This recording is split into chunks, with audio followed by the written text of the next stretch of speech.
Hello everybody, welcome back. Today I'm going to be showing you very quickly how to work on this week's assignment on shading. This is just an exercise that is meant to get you started on practicing and developing those shading skills. The instructions say that you should be using a pencil and then smear it with a Q-tip, creating that gradient.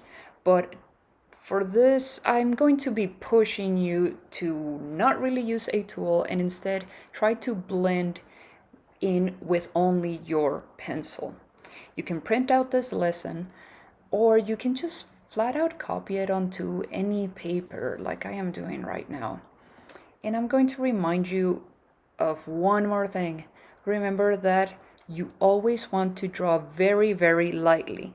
The lighter you draw, the easier it is for you to erase any mistake. And remember that in art, pretty much you're going to be erasing constantly. So it's very important that you do draw very, very lightly. Get into that habit of drawing lightly. For the purpose of this assignment, I'm using my paper sideways because it is so much easier for me to draw columns so that I can end up with a really nice grid of 3x4 squares. And if you find that your paper is moving around too much, you are welcome to use masking tape to secure it in place. I prefer masking tape as opposed to scotch or shipping tape because when you take it off and you peel it off the paper, it doesn't completely annihilate your assignment. So that's another tip that you can use. Make sure that you erase everything that you don't need anymore, the way that I'm doing right now. You do not have to use marker if you don't have to. I'm just trying to make it look nice and I'm trying to make it look neat. You do not really need a ruler for this. Perfection doesn't really exist, especially when you are using your freehand drawing skills. You can use for this a drawing pencil or a charcoal drawing pencil, but I'm just going to be using a regular drawing pencil. You might be wondering what the letters and the numbers mean on it. So think of it as math and a number line. So right in the middle, you're going to have your 0, and then towards the right, you will have your positive numbers, 1, 2, 3, etc.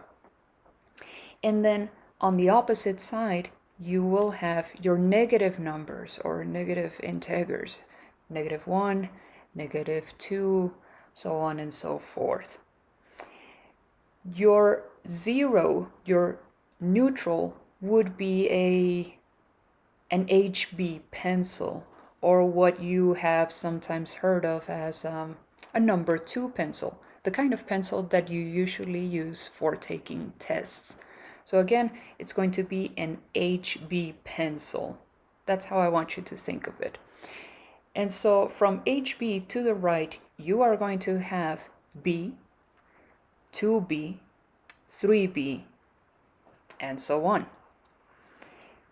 On the opposite side, you will not have negative numbers, you will not have B's, you will actually have H. So H, 2H, 3H, and so on. H will be for pencils that are really hard. B will be for pencils that are really soft. The higher the number on the B's, the softer and the easier it is going to be for you to blend it in. I chose for this assignment a 4B pencil, but if you have nothing but an HB, aka a number 2 pencil, you are just doing fine. You're doing fine, do not worry about it. I'm starting out with a very thin layer of gray. I'm not doing my hardest, I'm not doing my darkest. And I stop somewhere in the middle because you do not want to touch what is supposed to be white. You just want it to be very empty. You do not need to do anything to it. It's already beautiful the way it is.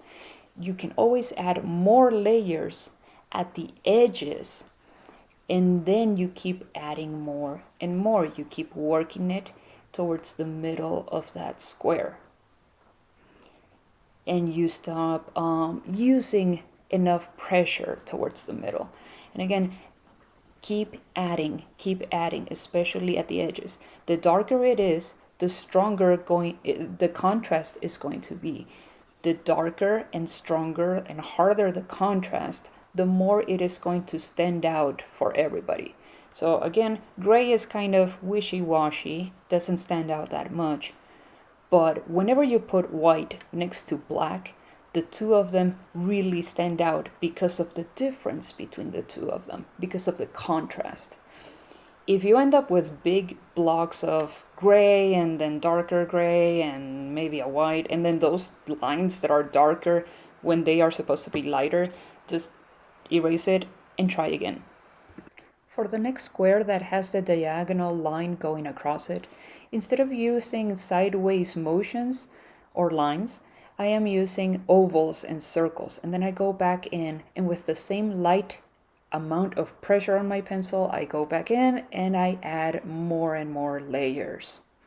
If you find that you do not want your finger or your hand to smear the work that you have been doing so far, you can always just protect your assignment with another paper, and you can put your hand on top of it. That way you are not destroying as you keep working. And just don't forget to keep adding heavier and darker contrasts.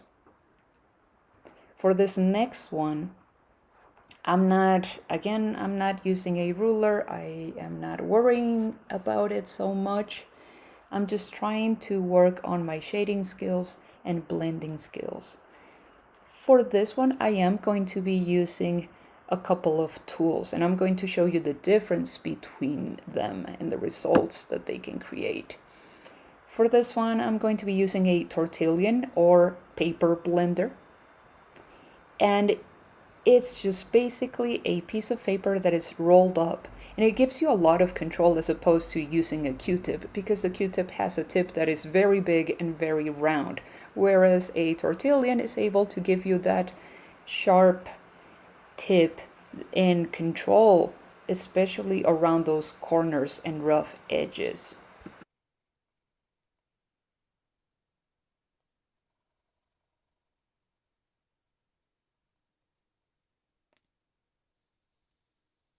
There's another one that you can use, which is just a plain old tissue, paper tissue, and you can wrap it around your finger, but then again, you don't have enough control. You can use a pencil, but again, you can end up piercing it. So it may depend. I guess if you find a way to make it work, then great. You can use whichever tool you need. But again, I would suggest that you go for the biggest challenge, and that would be to blend in using your pencil and nothing but your pencil. I find that it gives a more satisfying texture that you would like to look at and anybody else would love to look at. You can use the empty squares as more opportunities to practice your shading skills. Practice the skills or the techniques that I have taught you in this video, or maybe some others that you find anywhere else. Maybe one of your family members has taught you how to shade already. So use them in other squares and then compare. Find out which techniques work best for you, which ones give you the best results. For the last three squares that have the spheres, the circles in them, kind of like that Star Wars Death Star, I am using circles to shade inside of it. And then on the background, I'm using straight lines. So again, it's about finding out what works best for you. Just like for this whole assignment, I have been using my paper sideways because it helps with the way my hand moves.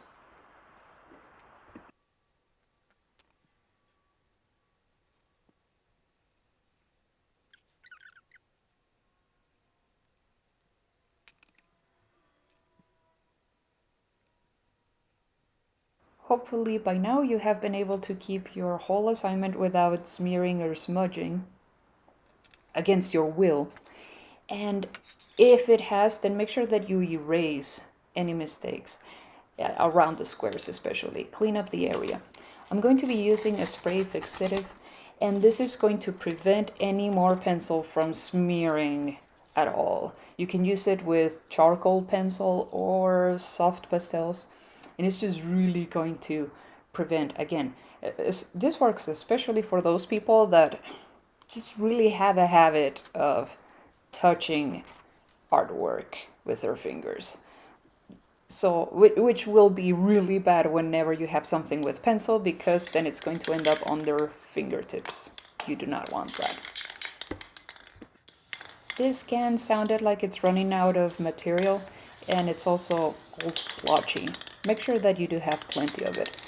Also, it's going to smell really bad. These are just chemicals that you are spraying onto paper, so make sure that you leave it out there to dry for at least an hour, or else it will be giving you a headache. That is it. Thank you for watching, everybody.